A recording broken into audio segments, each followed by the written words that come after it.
Il était une fois dans une petite ville de province, une femme nommée Hélène. Elle était connue de tous comme la personne la plus silencieuse de la communauté.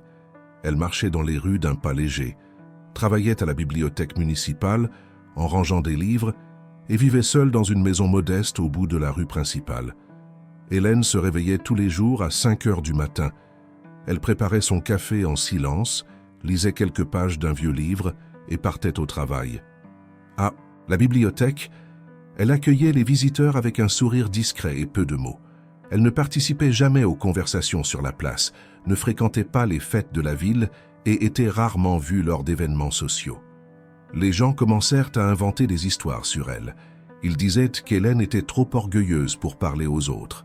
Certains chuchotaient qu'elle se croyait meilleure que tout le monde. D'autres pensaient qu'elle cachait un secret sombre. Avec le temps, Hélène devint presque invisible, même si elle était toujours présente. Un jour, un jeune professeur nommé Miguel arriva en ville. Il était l'opposé d'Hélène, bavard, expressif et plein d'énergie. Miguel devint rapidement populaire et tout le monde voulait entendre ses histoires et ses opinions. Un après-midi, il entra dans la bibliothèque à la recherche d'un livre sur l'éducation émotionnelle. Hélène le servit en silence, comme elle le faisait avec tous. Miguel, curieux à propos de cette femme dont il avait tant entendu parler, décida de la provoquer gentiment. « Pourquoi ne parlez-vous jamais? Avez-vous peur des gens ou ne les aimez-vous tout simplement pas ?» Hélène s'arrêta un instant, le regarda dans les yeux et, pour la première fois depuis des années, décida de raconter son histoire. D'une voix douce mais ferme, Hélène commença. « Quand j'avais 20 ans, j'ai perdu ma fille dans un accident.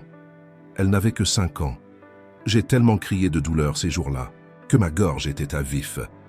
J'ai crié contre Dieu, contre le monde, contre moi-même, mais rien n'a ramené ma petite fille. » Miguel sentit le poids de ces mots et resta silencieux. Hélène continua.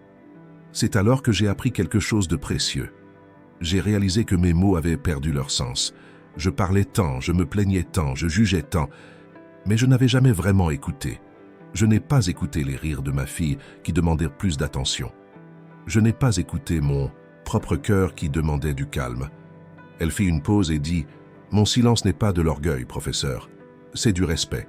Du respect pour chaque mot que je choisis de dire. Du respect pour chaque personne qui croise mon chemin. J'ai appris que le silence crie souvent plus fort que 1000 mots vides. Il m'a appris à vraiment écouter, à observer profondément et à être présente, corps et âme. » Miguel sentit ses yeux se remplir de larmes. Pour la première fois, il comprit qu'il y avait une énorme différence entre se taire et être en silence. Se taire, c'est l'absence. Être en silence, c'est la présence totale. La vraie communication ne réside pas dans la quantité de mots que nous disons, mais dans la qualité de la présence que nous offrons.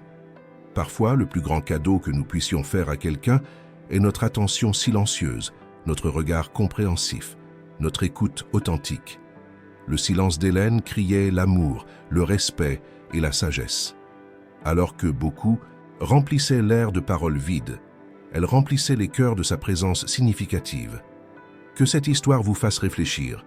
Parlez-vous beaucoup et écoutez-vous peu? Vos mots construisent-ils des ponts ou des murs? Si cette histoire a touché votre cœur, partagez-la avec quelqu'un qui a besoin de l'entendre. Laissez votre like et continuez à suivre d'autres histoires qui transforment. Après tout, parfois, la plus grande leçon vient du silence qui crie en nous.